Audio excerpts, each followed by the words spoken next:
Herkese merhaba, ben Buse, kanalıma hoş geldiniz. Bu videoda örümcek ağının nasıl örüleceğini anlatıyor olacağım. Bu şekilde pamuklu bebek ipi kullanmak istiyorum.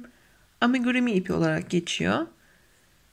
Kutu açılma videosunda bu ipten detaylıca bahsetmiştim. Dilerseniz o videoyu sağ üst köşeden izleyebilirsiniz.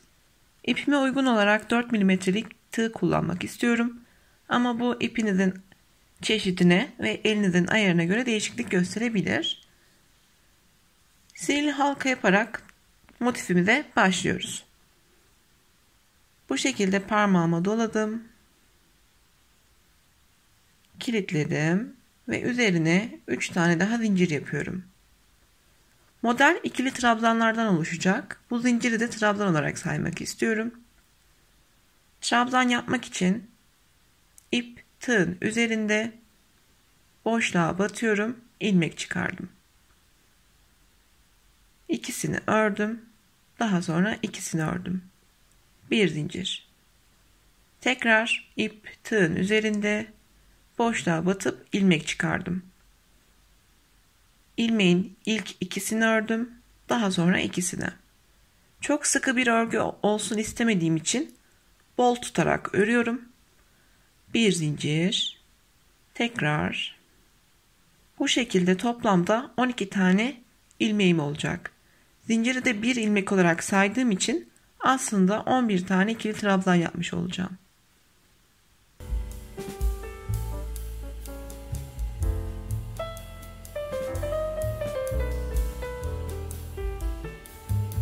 Başlangıçta yaptığım zincir dahil toplamda 12 tane ikili trabzanım oldu. Buradaki ipi çekerek ortadaki deliği kapatıyorum.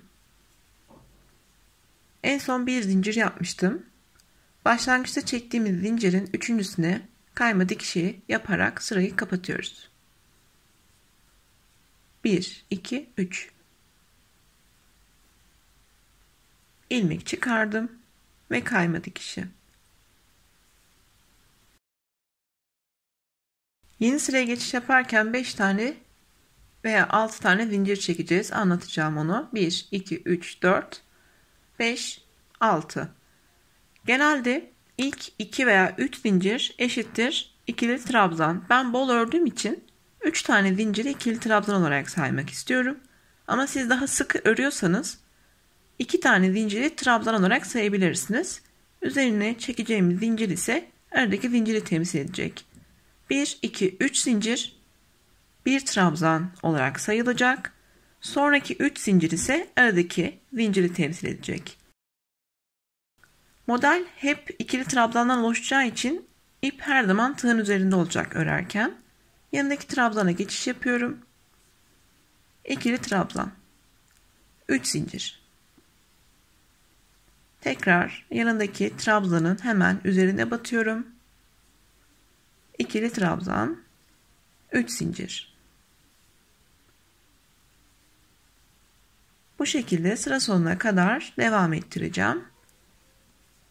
İkili trabzan değil de üçlü, dörtlü trabzanlar da yapılabilir elbette. Bu sefer başlangıçta çektiğiniz zinciri artırmanız gerekecek. Bu şekilde devam ediyorum.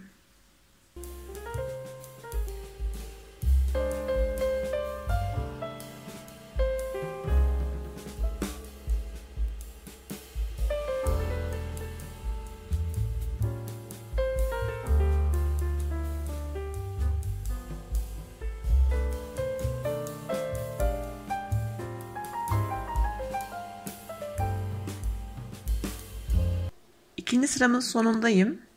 1, 2, 3. Üçüncü zincire kayma dikişi yaparak sırayı kapatıyorum. Yeni sıraya başlarken yine 3 zincir eşittir ikili trabzan. Aradaki zincirde temsilen 5 tane daha zincir çekiyorum. Trabzanın üzerine bir tane ikili trabzan, 5 zincir.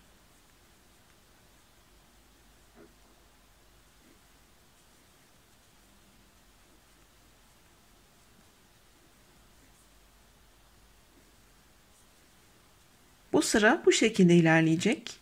Bir ikili trabzan, 5 tane zincir.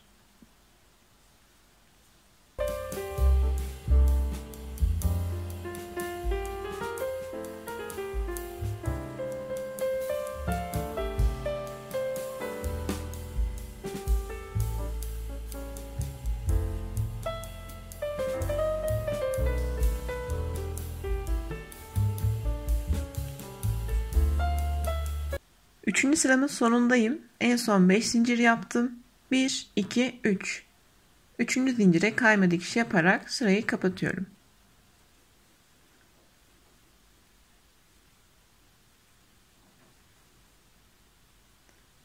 Yeni sıraya 7 zincir ile başladım. Hemen ilk trabzan üzerine bir tane ikili trabzan yapıyorum ve 7 zincir.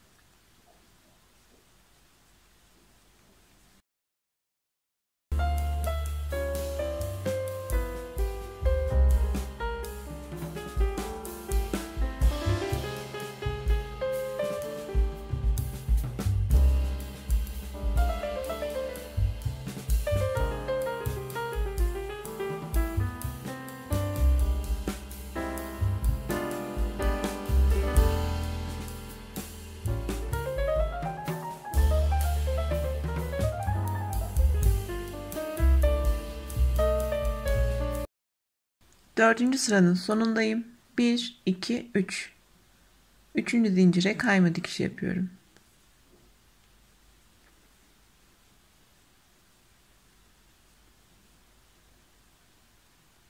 Yeni sıraya başlarken 9 zincir yaptım.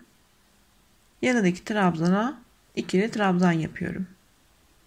9 zincir.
Yine sıranın sonundayım. Üçüncü zincirin içerisine batıyorum. Ve kayma dikişiyle sıramı kapattım. Ben motifi daha fazla büyütmek istemiyorum. Şu şekilde düzeltelim. Şu an aslında kare bir motif formunda. Ama ben biraz gevşek ördüğüm için dökümlü duruyor. Siz daha sıkı örebilirsiniz. Bu motiften ben bir bluz örmüştüm. Sadece o motifte farklı olarak kenarlara köşeler eklemiştim. Dilerseniz o videoyu da göz atabilirsiniz. Motifleri nasıl birleştireceğinizi ve nasıl kol kısmını öreceğinizi o videoda anlatıyorum. Peki bu deseni ne olarak kullanabiliriz?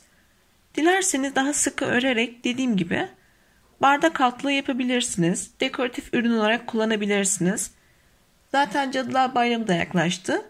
Şık olacaktır. İsterseniz üzerine örümcek örebilir, dikebilirsiniz. Duvar süsü olarak kullanabilirsiniz. Görüntüsü bu şekilde. Bunu dilediğiniz kadar büyütebilirsiniz. Şal boyutuna kadar getirebilirsiniz. Tamamen hayal gücünüze kalmış. Motifi büyütmek istiyorsanız şu detaydan bahsetmek istiyorum. Bir üst sıraya çıktıkça arada yaptığımız zincirlere artı 2 eklemeniz gerekiyor. Artı 3 şeklinde de örüntüler yapabilirsiniz.